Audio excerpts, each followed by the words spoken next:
Hi guys, howdy do? I am your Irie Queen and welcome back to my channel. This morning I'm in the kitchen and I'm about to prepare some cornmeal porridge. So if you don't know how to do cornmeal porridge and don't have it lumpy, well this morning you're here to learn. In this bowl I have right here cornmeal mixed with water, and I have added some milk base to it already, and the choice is Lasco whole instant milk is what I have chosen to use as the milk base. I mix it in as a dry ingredient along with the cornmeal as another dry ingredient and added water to this.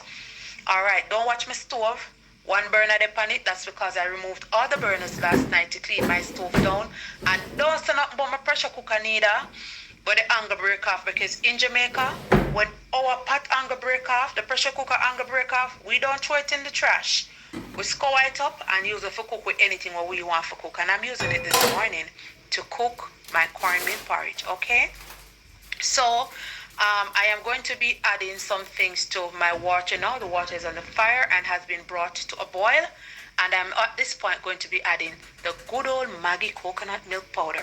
I like to use coconut milk powder when making my porridges because it makes the porridge just so creamy and delicious. It adds a lovely, nice, creamy flavor to it.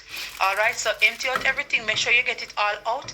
Be sure only to add the coconut powder to the water when it is heated, because adding the coconut milk powder to cold water will cause your coconut powder to form lumps.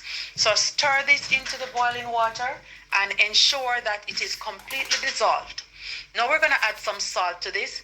No matter wait till you don't boil it to add the salt, because you might go forget and it will porridge spoil because it's go fresh. Alright, stir in the salt. Again, stir and ensure that all of your coconut powder is completely dissolved, because this too can form lumps in your porridge. Alright, so again, remember to mix up the cornmeal with the water and your powdered milk if that's what you choose to use before. You cannot add dry cornmeal to boiling water and expect it not lump. Alright, if you notice that I started stirring the spoon in the water even before I start to pour my mixture in. So you pour slowly and you continue to stir as you pour. If you ever stop stir, you're gonna start having lumps in the bottom of the pot.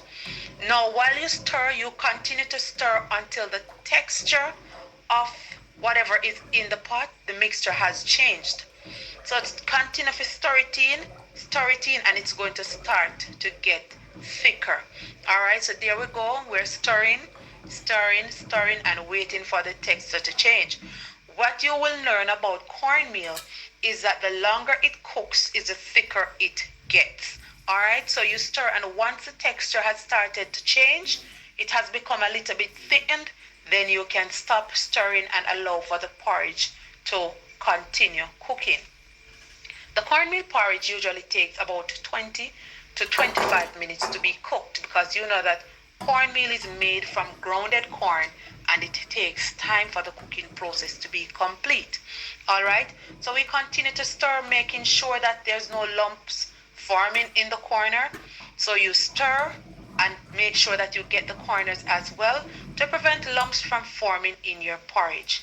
If you pour the mixture into the pot and you're not stirring, then you're going to be having lumps in your porridge as well.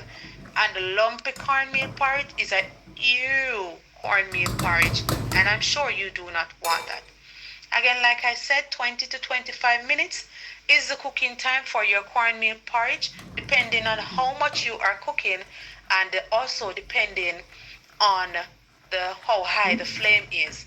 You do not cook your cornmeal porridge on an extremely high flame, because you will find it burning, especially if you're using milk like I am using here before it's finished. So you don't want that to happen, so you reduce your flame and just allow for the cornmeal to cook over that 20 to 25 minutes period. Now, like I said before, the longer the cornmeal porridge is on the fire boiling, is the thicker it will get. And if you notice that I have been adding water at this point to my porridge, that's because it has been boiling for some time now. I have fast tracked the video for this purpose, and it has gotten thicker. It has gotten too thick. We don't want it to be too thick because when it cool, it going to become like rice or dumpling. It will thick up. We don't want that. Not pudding we do it. So you add some more water while it is still boiling so that it becomes the texture that you desire it to be. And you just continue to allow this to stay on your low flame and cook. All right. Look at the texture now. You see that? Looking good. You know, it is said that cornmeal porridge is very healthy for babies. It is healthy for their system, their whole digestive system, and also it makes their skin clean. That's what I was told. Now that after the 20-25 minutes and the cooking process has been completed, it's time to add your flavors and spices to make it delicious. So I have already added vanilla, and now I am adding mixed season. This is cinnamon, cloves, and other spices. I think it's about 5 spices. I don't remember the whole of them, but all of them spices there that's needed to go into your porridge, all of them in that one little pack you see me just shake out a while ago. I like extra nutmeg in my porridge, so I'm going to go ahead at this point and grate some nutmeg into the porridge. So I've added vanilla. I've added there are 5 different spices combined together in that package that I just shaked out a while ago in there. And I am adding extra nutmeg to my porridge. Remember that we have already added the milk. I used Lasco, and I also used the Maggi coconut milk powder. However, if you like your porridge super, super creamy, some people like to have cornmeal porridge white. That's how they like to have it. If this is how you like it, not a problem. Go ahead and add more milk. I already added salt before I added the cornmeal. So having added the spices, it's now time for me to add some sugar. Okay, so look closely. I'm about to add sugar, and I have chosen to use granulated sugar because, again, sugar tends at times to make the porridge look a little bit darker, you know.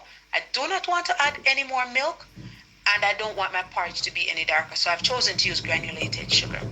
All right, make sure you mix out the sugar good. Again, corners, going to the corners, going to the corners. Some people boil the porridge, and when you're served, half of the porridge sweet and half of the porridge fresh. That is simply because it has not been mixed properly. Now, basically, at this point, you know, the porridge just about ready. See it there? In the bowl, served. Isn't it looking delicious? Yummy. This is how we do cornmeal porridge, and we Jamaicans like it with a piece of bread. Fat baby, clean skin baby, healthy baby, healthy me, healthy you. Good cornmeal porridge. If you never know how to do it, you have now learned how to do it. Please remember to like, subscribe, and share, and do leave a comment.